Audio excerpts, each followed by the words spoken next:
In 1976, student loans were ordinary debt. You could discharge them in bankruptcy like credit cards or medical bills. Then Congress made a choice. By 2005, through 3 deliberate legislative acts, they had created the only debt in America that follows you until death. No statute of limitations, no bankruptcy discharge. The government can garnish your wages without a court order. They can seize your Social Security at 80 for a loan you took at 18. $1.8 trillion now operates under these rules. And here's what no one tells you. The mechanisms that make this debt inescapable are not new. They're ancient. Romans used them. Sharecroppers died under them. Coal miners owed their souls to them. 42 million Americans signed the modern version. The trap was built in 3 stages. The 1976 Education Amendments first restricted bankruptcy discharge with a 5-year waiting period. This established a dangerous principle, that student debt was somehow morally different from other debt. The 1998 Higher Education Amendments eliminated the time limit entirely. All federal student loans became non-dischargeable for life unless you could prove undue hardship, a term Congress deliberately left undefined. Then came 2005. The Bankruptcy Abuse Prevention Act extended non-dischargeability to most private loans. Sallie Mae lobbied heavily for this one. Now even profit-seeking private lenders enjoy the same extraordinary collection powers as the federal government. Courts filled in what Congress left vague.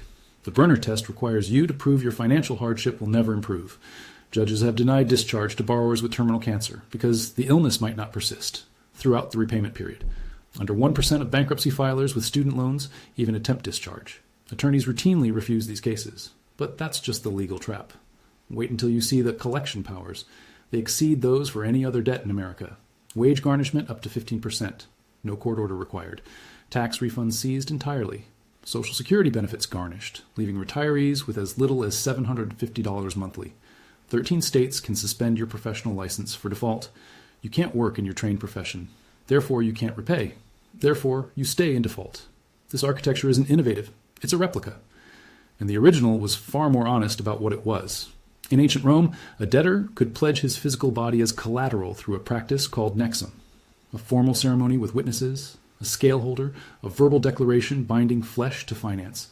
Upon default, the debtor became a nexus, a bound person occupying the legal gray zone between citizen and slave. The creditor could chain him in fetters weighing at least 15 pounds. The law required only 1 pound of grits daily to keep him alive. Interest rates were quoted monthly, enabling rapid compound accumulation. After 60 days in chains, the creditor had options. Sell the debtor into slavery beyond Roman territory. Execute him. Or, if multiple creditors held claims, something worse. The 12 tables permitted, creditors shall cut pieces. Should they have cut more or less than their due, it shall be with impunity. The law permitted creditors to literally divide the debtor's body. This system ended in 326 BCE, not through gradual reform, but through public outrage.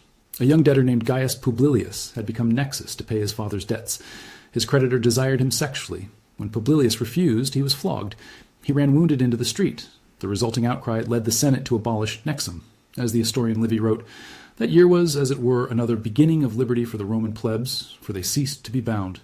It took a victim bleeding in public. Reform came 2,300 years ago. We're still waiting. And the pattern didn't stay in Rome. The pattern repeated in America after emancipation. Freedmen emerged from slavery with no money, no land, and no credit. Plantation owners offered a solution: rent land, purchase supplies on credit, pay back from the harvest. The cropline system charged interest as high as 40 to 70%. When crops were harvested, the landlord sold them, deducted the debt first, and presented what remained. If you borrowed $200, but your crop brought only $150 after their interest calculations, you ended the year deeper in debt than when you started. The math guaranteed perpetual bondage, but the math was only half the trap. Planters kept the books. Most sharecroppers couldn't read. Landlords determined how much you produced and what it was worth. The records were routinely manipulated. You couldn't verify. You couldn't escape. Southern states criminalized leaving employment while in debt. Vagrancy laws made it illegal to be unemployed, to break curfew, to be an idle or disorderly person. The Supreme Court later described the criminal surety system as an ever-turning wheel of servitude. By 1900, in states like Alabama, Mississippi, and Georgia, as many as 1/3 of sharecroppers were held against their will. 3/4 of black farmers in the South were tenants or sharecroppers. In Alabama's convict leasing system in 1873, 25% of black leased convicts died in a single year. The chains were invisible. The bondage was accounting. And it wasn't just the South. Coal company towns ran the same mathematics. Companies owned housing, stores, churches, schools, and water. Wages came as scrip, tokens redeemable only at the company store. Company stores charged 25 to 40% above market prices. Children in mining communities didn't see $1 of real money until they grew up and left, if they could leave. New workers often arrived already in debt from transportation costs and mandatory equipment purchases. Wages were calibrated precisely, enough to cover essentials, never enough to save. 16 tons captured it perfectly. I owe my soul to the company store. Termination meant eviction. Your housing was tied to your employment. The company could trap you coming and going. The script is gone. The math is identical. Your payment covers interest but never touches principal. Here's how it works now. Income-driven repayment plans are marketed as affordable solutions. Pay 10 to 20% of discretionary income with forgiveness after 25 years. The fundamental problem? When payments are less than accruing interest, balances grow. A Congressional Budget Office study found that more than 75% of borrowers in income-driven plans saw their balances rise at both 3 and 6 years after entering repayment. Pre-pandemic, 47.9% of all borrowers had flat or growing balances despite making payments. Only 34% of months in IDR plans see payments that actually reduce the debt. And the cruelest feature comes at the end. After 2 decades of payments that failed to reduce principal, the remaining balance is forgiven. But that forgiven amount is taxed as income. Borrow $100,000, watch it grow to $500,000, receive forgiveness, and face a $114,000 tax bill due immediately. 20 years of payments, converted into new debt. How did this become legal? Follow the money. The lending machine runs without discipline because the government guarantees 92.8% of all student debt. Lenders face no risk. A student borrowing $200,000 for a degree in a field with median earnings of $45,000 receives the same approval as one borrowing $50,000 for engineering. Sallie Mae's CEO Thomas Fitzpatrick reportedly said in 2007, "If the borrower can create condensation on a mirror, they need to get a loan this year." Internal documents showed the company expected default rates of 50-92% on certain subprime loans. Navient systematically steered borrowers into forbearance rather than income-driven repayment. Cheaper for the servicer, catastrophic for borrowers as interest capitalized. The Consumer Financial Protection Bureau estimated this added $4 billion in avoidable interest charges. In 2024, Navient was permanently banned from federal loan servicing. The plantation kept the books. The company owned the store. The servicer chose forbearance. Same asymmetry. Same result. And the damage is measurable. $1.814 trillion outstanding, more than credit card and auto loan debt combined. 42.7 million federal borrowers. Average debt $39.99 to $376, a record high. 6 million in default. 30% missed payments in April 2024 alone. 50% of black borrowers have experienced default.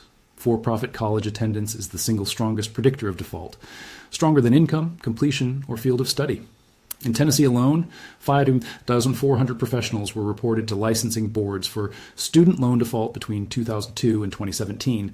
42 nurses lost their licenses in a single month. 452,000 Social Security recipients are currently being garnished for student loans. The mechanisms are identical across centuries. Only the scale has changed. Roman nexum pledged bodies against debt that compounded faster than labor could repay. Sharecroppers signed liens against crops already consumed by interest. Miners owed souls to stores that set the only prices. Students signed for tuition that inflates faster than any degree can return. The chains are invisible. The bondage is accounting. The pattern is ancient.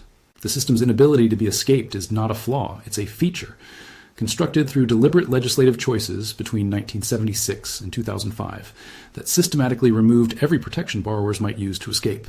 The 1998 elimination of time limits. The 2005 extension to private loans. The Brunner test's certainty of hopelessness.